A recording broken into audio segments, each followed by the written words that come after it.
আসসালামু আলাইকুম ওরহমতুল্লাহি ওবারাকাতুহু।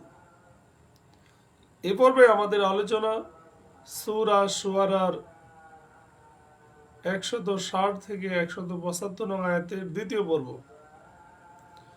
আলহামদুলিল্লাহ ওয়াসসালাতু ওয়াসসালাম আলা রাসূলিল্লাহ ওয়া আলা আলিহি ওয়া সাহবিহি আজমাইন, আম্মা বাদ। আউযু বিল্লাহি মিনাশ শাইতানির রাজিম। বিসমিল্লাহির রহমানির রহিম। রব্বি ইশরাহ লি সাদরি ওয়া ইয়াসসির লি আমরি ওয়াহলুল উকদাতাম মিন লিসানি ইয়াফকাহু কাওলি। আয়াত ১৬০। এরশাদ হচ্ছে, আল্লাহ বলেন, কাযযাবাত কওমু লূতিল মুরসালিন। আর আল্লাহর নবী লূত আলাইহিস সালামের সম্প্রদায় রাসূলগণকে অস্বীকার করেছিল। তো এখানে বিষয় হচ্ছে যে লূত আলাইহিস সালাম আল্লাহর নবী ইব্রাহিম আলাইহিস সালামের ভাই হারান বিন আজরের পুত্র ছিলেন। অর্থাৎ ইব্রাহিম আলাইহিস সালামের এক ভাই ছিল যার নাম ছিল হারান। তাকে ইব্রাহিম আলাইহিস সালামের জীবিত অবস্থায় নবী করে পাঠানো হয়েছিল। তার জাতির লোক সাদুম ও আম্বুরাতে বাস করত। এইসব জনপদ ছিল শাম দেশের অন্তর্ভুক্ত, বর্তমান সিরিয়া এই শামের অন্তর্ভুক্ত ছিল। ইযে ক্বালা লাহুম, আর স্মরণ করুন যখন তাদেরকে তাদের ভাই লূত বলেছিল, আলা তাত্তাকুন, তোমরা কি আল্লাহকে ভয় করবে না?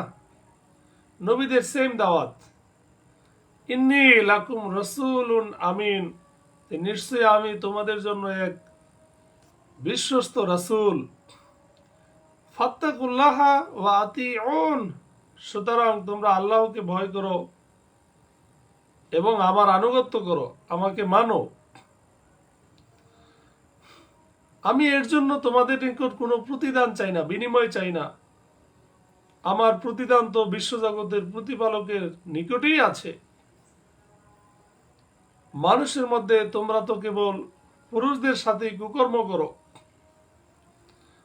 আর তোমাদের রব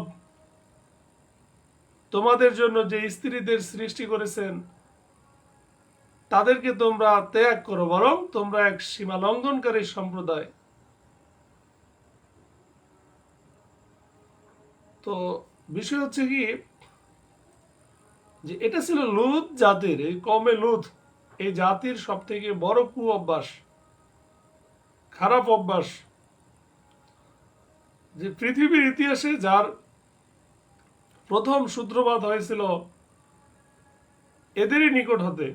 সেজন্য এই কুকাজকে আরবিতে বলা হয় লুতিয়াহ এবং উর্দুতে লেওয়াতাত বলা হয়।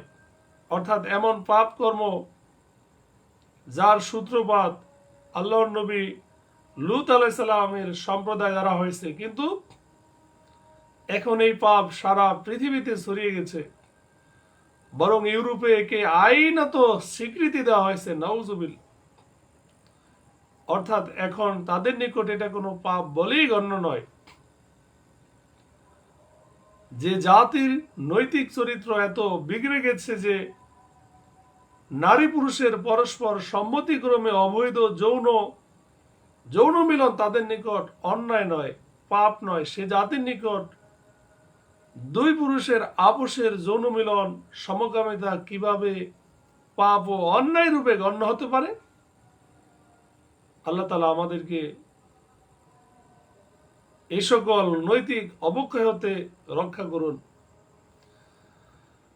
দ্বিতীয়ত বিষয় হচ্ছে যে সত্যকে ছেড়ে অসত্য, হালালকে ছেড়ে হারাম এখতিয়ারকারী ছিল এই জাতি। মহান আল্লাহ তাআলা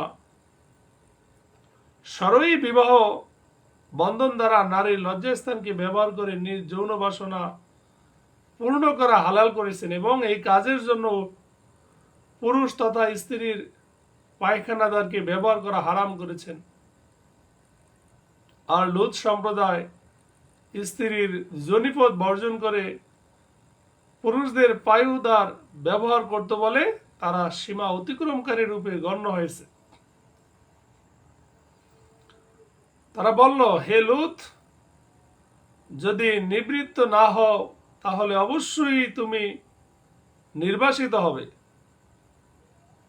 তার মানে হচ্ছে লুত আলাইহিস সালামের উপদেশ ও নসিহতের প্রত্যুত্তরে তারা বলল যে তুমি খুব বেশি পবিত্র সাজতে চাও, মনে রেখো যদি তুমি বিরত না হও তাহলে আমরা তোমাকে তো আমাদের গ্রামে বাস করতেই দেব না। বলা বাহুল্য, আজকালও পাপের এত বিশাল ক্ষমতা ও পাপিষ্ঠদের এত বড় আধিপত্য যে পুণ্যবান মুখ লুকিয়ে সমাজে বাস করতে বাধ্য হয় এবং সৎকর্মশীলদের জীবন সংকীর্ণ করে তোলা হয়। আল্লাহ নবী লূত আলাইহিস সালাম বললেন, ইন্নী লিআমালিকুম মিনাল কালিন, নিশ্চয়ই আমি তোমাদের এই কাজকে ঘৃণা করি, অর্থাৎ আমি এই কাজ পছন্দ করি না এবং আমি এই ব্যাপারে চরম নারাজ। তখন তিনি আল্লাহর কাছে বললেন, রব্বি, হে আমার রব, নাজ্জিনি, যে আমাকে রক্ষা করুন, ওয়াহলি, এবং আমার আহালকে, পরিবারকে আপনি রক্ষা করুন। তিনি আরো দোয়া করলেন এবং আল্লাহ তাআলা কি করলেন, ফানাজ্জাইনাহু ওয়া আহলাহু আজমাইন, আল্লাহ বলেন অতঃপর আমি তাকে ও তার পরিবার পরিজন সবাইকে রক্ষা করলাম। তবে একজন বৃদ্ধাকে ছাড়া, মানে যিনি ছিলেন লূত আলাইহিস সালামের স্ত্রী, এক বৃদ্ধ ছাড়া, যে ছিল পেছনে অবস্থানকারীদের অন্তর্ভুক্ত,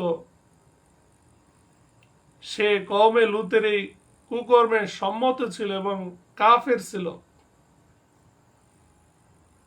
সম্মানিত সুধী, তার এই সম্বন্ধে বলা হয় যে এই মহিলা দুটি আমার দুজন সৎ বান্দার গৃহে ছিল। আল্লাহ তাআলা আমাদের হেফাজত করুক। সম্মানিত সুধী, এই বৃদ্ধা বলতে এখানে লূত আলাইহিস সালামের এক বৃদ্ধা স্ত্রীকে বোঝানো হয়েছে। সেই বৃদ্ধা মুসলিম ছিল না, তাকেও তার জাতির সঙ্গে ধ্বংস করে দেওয়া হয়েছিল। আল্লাহ বলেন অতঃপর অপর সকলকে ধ্বংস করলাম আর আমরা তাদের উপর শাস্তিমূলক বৃষ্টি বর্ষণ করলাম। ভীতি প্রদর্শিতদের জন্য এই বৃষ্টি ছিল কত নিকৃষ্ট। এই বৃষ্টি বলতে এখানে পানির বৃষ্টি বোঝানো হয়নি, বরং পাথর বৃষ্টির কথা বোঝানো হয়েছে, যেটাকে বলা হয় চিহ্নিত পাথর, কাকরের বৃষ্টি দ্বারা আমি তাদেরকে ধ্বংস করে দিয়েছিলাম এবং তাদের গ্রামকে তাদের উপর উল্টে দিয়েছিলাম। আল্লাহ বলেন, ইন্না ফি যালিকা লাআয়াতান, নিশ্চয়ই এক নিদর্শন রয়েছে, শিক্ষা রয়েছে। আমা কানা আকসারুহুম মুমিনিন, আর তাদের অধিকাংশই মুমিন না, ঈমানদার না। আর আপনার রব, তিনি তো পরাক্রমশালী, পরম দয়ালু। আল্লাহ তাআলা আমাদের সঠিক বুঝ দান করুক, আমিন। আখির দাওয়ানা আনিল হামদুলিল্লাহি রাব্বিল আলামিন। আসসালামু আলাইকুম ওয়া রাহমাতুল্লাহি ওয়া বারাকাতুহু।